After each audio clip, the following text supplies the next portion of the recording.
Hi friends, இன்றைக்கி வந்து பார்த்திங்கன்னா திங்கக்கிழமை. இன்றைக்கி மார்னிங் பிரேக்ஃபாஸ்ட்டும் லஞ்ச் என்னென்னு பார்க்கலாம்.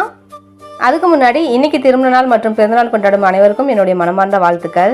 குழந்தைங்களுக்கு எப்பயுமே ஒரே மாதிரி தோசை செஞ்சு தராதுன்னு சொல்லிட்டு இன்றைக்கி என்னுடைய கணவர் வந்து ஜெய்குட்டிக்காக கேரட் தோசை சுட்டு கொடுத்துருக்காங்க.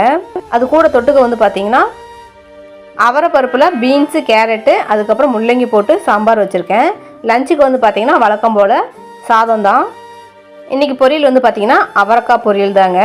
குழம்பு வந்து பார்த்திங்கன்னா அவரைப்பருப்பு தாங்க. அவரைப்பருப்பு குழம்பு உண்மையாலுமே செம்ம டேஸ்ட்டாக இருக்கும். யாரெல்லாம் அவரைப்பருப்பு சாப்பிட்ருக்கீங்கன்னு சொல்லிட்டு கமெண்ட் பண்ணுங்கள். துவரம்பருப்பு வேறு, அவரம்பருப்பு வேறு.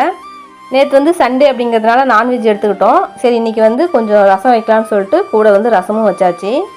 ஸ்நாக்ஸுக்கு வந்து பார்த்திங்கன்னா இன்றைக்கி முந்திரி கேக்கு தான் கொடுத்து விட்டுருக்கேன். இன்றைக்கி லஞ்ச் அண்ட் பிரேக்ஃபாஸ்ட் வந்து இவ்வளோ தான். கணேசனுக்கு many more happy returns of the day. உங்கள் வீட்டிலலாம் இன்றைக்கி என்ன பிரேக்ஃபாஸ்ட்டு லஞ்சுன்னு சொல்லிட்டு கமெண்ட் பண்ணுங்கள். நம்ம சேனலுக்கு சப்ஸ்கிரைப் பண்ணி லைக் பண்ணுங்கள்.